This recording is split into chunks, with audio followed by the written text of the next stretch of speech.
we're getting them out, we're getting them to walk, you know, and people, when you're training horses, they've got to do what you ask them, not what you force them to do, but what you ask. You see that there? I'm not hanging on their mouths. When that lorry comes and their ears prick forward, they wonder what it is because it's a little bit dodgy shape. I don't want to be talking to them, telling them steady boys, all right now, go, careful, no good.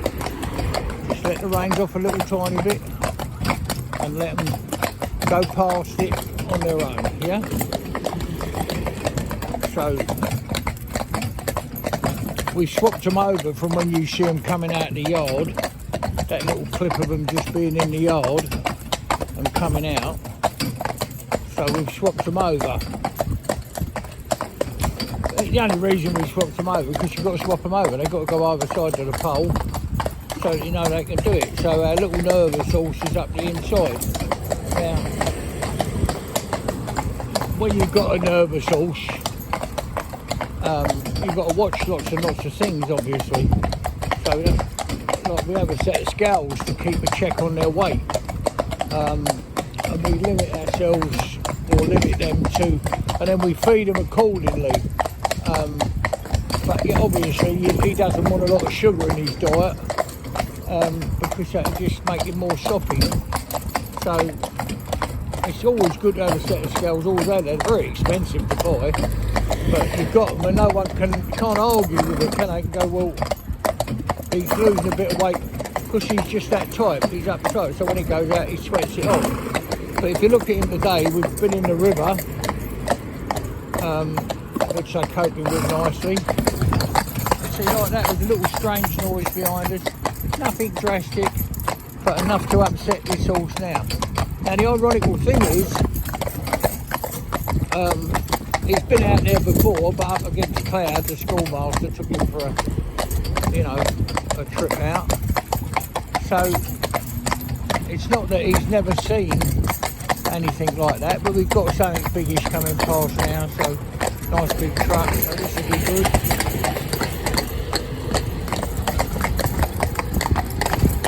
But we don't want to be, you know, shouting and screaming at them. Steady, baby. Steady, darling. Steady. Steady, baby. So you see the lorry's upset up a little bit. The noise behind it, the lorry just changing gear maybe or air brakes that the horse can hear that we can't.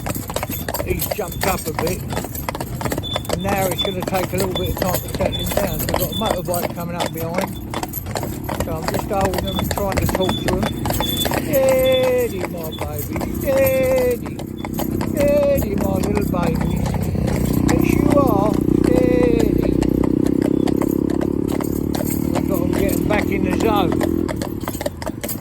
So you see the problems we've got is to get these working as a pair and listening to me, you know, listen to me, and what I say has got to be right, you know. If I say to them, go on, you can do it type of thing, then I've got to know that they can do it, and we've got the room to do it, so we get them so they get to trust what I say. Steady. So I want them to walk now, right? So, steady. Now they've only got our new Winderen bits in. You know, because I only use rubber bits. We're on these new bits now, which are absolutely fantastic. This horse here chews them for fun, but he's never made a mark on the bit yet. I mean, seriously, stand there chewing it. You can hear him chewing it, but never made a mark on the bit in any way, shape or form. You know, it's just exactly the same as it was when it was brand new. So they're going up here nice. It's nice motorbike man here just letting us do our thing, you know what I mean? Which is lovely. I just want them to settle a bit now. Steady, babe, just walk. Just walk. Just walk. Just walk. Good boy. Good boy. So they're coming on well.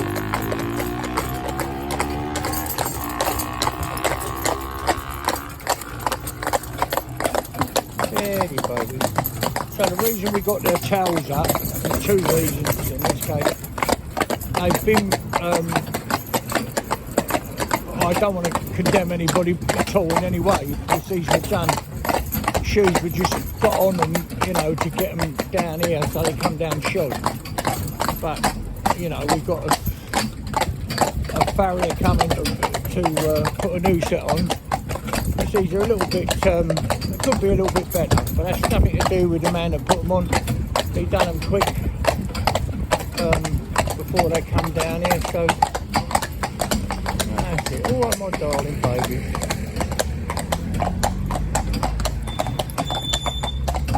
So they got their brushing boots on, so that's one reason we got the towels up. So from my position here, I can look down and see perfectly comfortably what they're doing. But if you look over here, you can see this horse already ripped. These are new boots.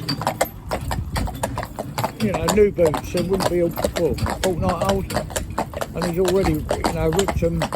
And that's not due to his conformation or anything like that. It's due to the fact that the shoe's hanging out a bit on the inside. Steady, baby. Steady. Now the other reason we're doing these towels like this is this very reason. It takes a bit of practice to do it, and a bit of practice, but a bit of know-how, I suppose, is to tie them up in such a way that hopefully on the way round they'll start to drop out, like this towel is here. Bree's very good at doing that. So it's just the way you put the electrical tape on, and the fact that this one will drop before we go much further, you know, well, before we get home, I would think.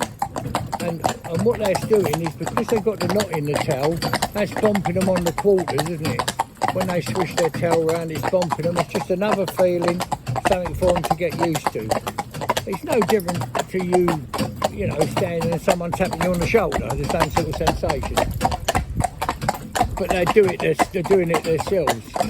Then what you get happen is you'll see they'll play with it, you know, and they'll swish it from side to side and round and all sorts. Then obviously we take the knots out. But what it does do, steady, my little boy, steady.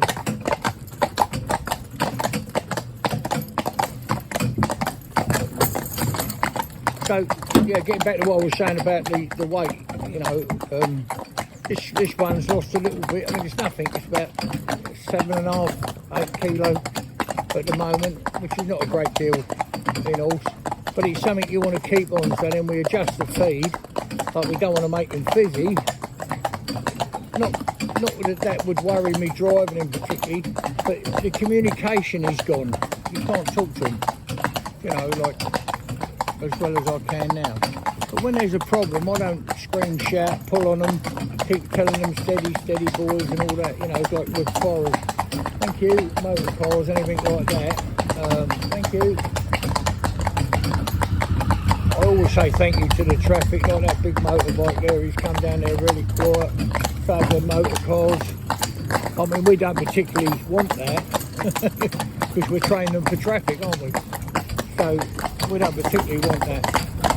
We see these two when you get on now. I can hear this motor car coming up by the side of it. And you won't necessarily hear it, but it's probably an electric one. So all you can hear is the tyre noise, you know. I don't know if that is actually too old, I think, to be. But it's going up there ever so quietly.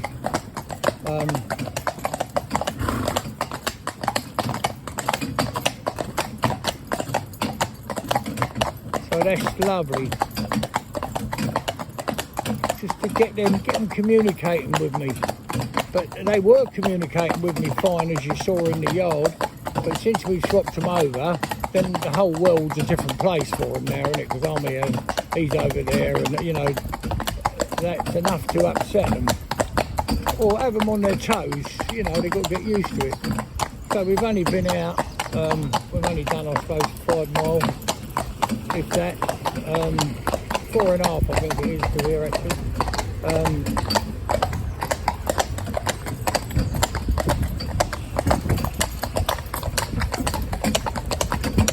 That's it, my darlings.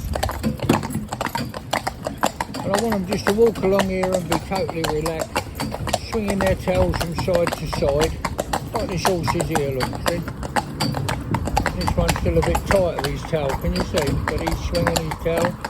He's swinging his tail, his spine's got to be loose, he's not uptight.